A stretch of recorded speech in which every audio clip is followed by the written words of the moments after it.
A special thank you to each of our subscribers who make this channel possible. Here's today's story. In a significant development, Israeli officials have reportedly reached out to the White House, requesting assistance in their military campaign against Iran aimed at dismantling Tehran's nuclear program. This move comes amidst rising tensions in the region, as Israel has already conducted strikes on several Iranian facilities, including key sites in Natanz and Esfahan, which are critical to Iran's nuclear ambitions.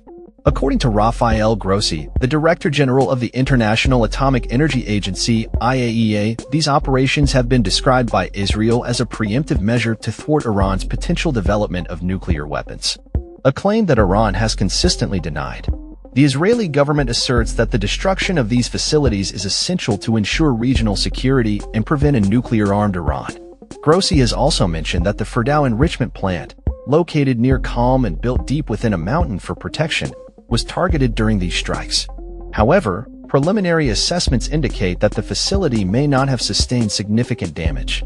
This raises concerns among Israeli officials, who fear that if Fordow remains operational post-operation, their objectives may not be fully realized.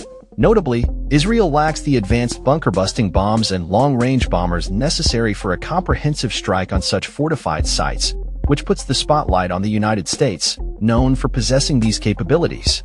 Reports suggest that Israeli officials are optimistic about U.S. involvement, with some claiming that President Donald Trump expressed a willingness to consider support during a recent conversation with Israeli Prime Minister Benjamin Netanyahu. However, the White House has denied these claims, emphasizing that the Trump administration is not currently contemplating U.S. military participation in the operation.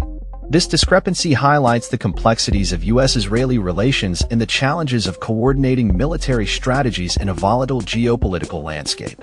The U.S. government has distanced itself from the Israeli campaign, expressing concerns that even a limited attack could inadvertently draw American forces into a broader conflict.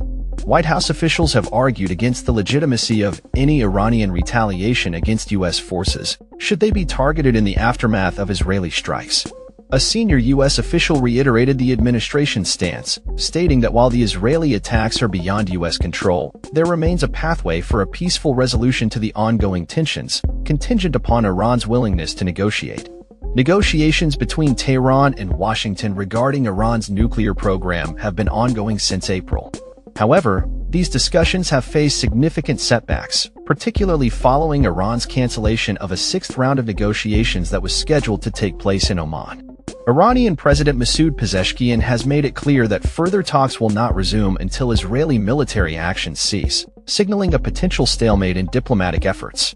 The situation continues to evolve, with both Israel and Iran remaining steadfast in their positions. As the international community watches closely, the implications of these developments could have far-reaching consequences for regional stability and global security. The coming days will be crucial as both sides navigate this increasingly precarious landscape, and the potential for conflict looms large.